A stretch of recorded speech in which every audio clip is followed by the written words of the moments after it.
Have you ever heard the whispers sailors share in the dead of night? Stories of a ghost island, a phantom of the sea, that materializes from the ocean's depths only once every half century. They say it's a place of impossible beauty, but it comes with a terrible price. Anyone who dares to set foot on its shores is fated to vanish along with it when it sinks back beneath the waves. For most, it's just a spooky campfire tale, a legend to scare new recruits. But for Eli, a brilliant and determined young marine explorer, it was a siren's call he couldn't ignore. Eli wasn't your typical adventurer. He preferred dusty archives and sonar screens to the thrill of the open water. His life revolved around data, charts, and the quiet pursuit of knowledge. But one legend haunted him, the very same tale that had captivated his grandfather, a renowned explorer who had vanished at sea decades ago, leaving behind nothing but a legacy of unanswered questions. Eli's grandmother would often say his grandfather was swallowed by a story, and Eli was determined to find out which one. One rainy afternoon, buried deep within a forgotten maritime library, Eli found it, an old salt-stained logbook from a 19th century whaling ship. The captain's frantic scrawl described a land that rose from the mists like a green ghost, an island not on any chart. He wrote of strange flora and fauna and a bizarre, shimmering energy in the air. But the most chilling entry was the last one. It was a set of coordinates, accompanied by a stark warning. It calls you, but to answer is to be lost to time itself. Eli's blood ran cold. He cross-referenced the coordinates with his grandfather's final known location. It was a perfect match. The legend wasn't just a story, it was real. And his grandfather had gone there. With a mix of terror and exhilarating purpose, Eli knew what he had to do. He poured his life savings into chartering a small but sturdy research vessel, the Sea Wanderer. His crew thought he was chasing a phantom, a fool's errand fueled by grief.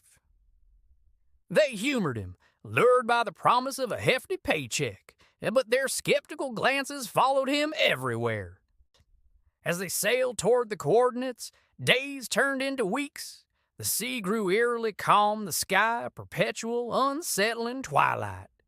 Doubt began to creep into Eli's mind. Was he just another man lost to a family obsession? Then, on the 50th day of their voyage, it happened. The sea began to churn, not with the violence of a storm, but with a strange rhythmic pulse. The air crackled with an unseen energy, and then, slowly, majestically, the island broke the surface. It was more breathtaking than any legend could describe. Lush emerald jungles clung to volcanic peaks that pierced the clouds. Waterfalls cascaded down cliffs into turquoise lagoons. It was a prehistoric paradise, a world untouched by the modern age. As they dropped anchor in a calm bay, the crew's skepticism melted away, replaced by wide-eyed awe. But Eli felt something else, a profound sense of familiarity, a feeling of coming home to a place he'd never been. Stepping onto the island was like stepping into another dimension. The air was thick with the scent of unknown blossoms, and the sounds were a symphony of creatures long thought extinct. But the strangest thing was the people. They saw them soon after making camp. A man in the tattered uniform of a World War II pilot, a woman dressed in the finery of the Victorian era, a family that looked like they had just stepped off a 1970s cruise ship. They were all there, living together in a makeshift community, seemingly unaged, untroubled by the passage of years. They were the lost ones, the souls collected by the island over centuries. They were trapped in a temporal loop. Eli approached them cautiously. Their leader, a calm and wise woman named Lyra, who claimed to be from the 1880s, explained their predicament. On this island, time doesn't flow forward, it circles. The sun rises and sets, but years, decades, centuries, they mean nothing here. They were prisoners of eternity, living the same cycle, waiting for the island to sink and rise again. When Eli mentioned his grandfather, Lyra's expression softened. "The storyteller," she said with a fond smile. "He's here. He never stopped believing he could find a way out." She led him to a small secluded hut overlooking the sea, and there, sitting at a desk cluttered with maps and strange artifacts, was a man who looked exactly like the photos from Eli's childhood. It was his grandfather, not a day older than when he disappeared. The reunion was a tidal wave of emotions, shock, joy, and a deep, aching sorrow. His grandfather explained that the island wasn't just a physical place. It was a temporal anomaly, a knot in the fabric of space-time. It was powered by a mysterious energy source at its core, something he called the heart of the island. This heart was what caused the 50-year cycle, but it was also the key to their escape. He believed the cycle could be broken. Disrupting the heart's energy field at the precise moment the island began to sink could, in theory, sever its connection to the time loop and return it to the normal flow of time. But there was a terrible catch. The resultant energy surge would be catastrophic. The island would be stabilized, but the temporal shock wave would instantly age everyone on it, returning all their lost years in a single brutal moment. They would crumble to dust. Everyone except for whoever was at the epicenter of the blast, shielded by the heart's chamber. Only one person could survive. The truth hit Eli like a physical blow. To free the island, they had to sacrifice everyone on it.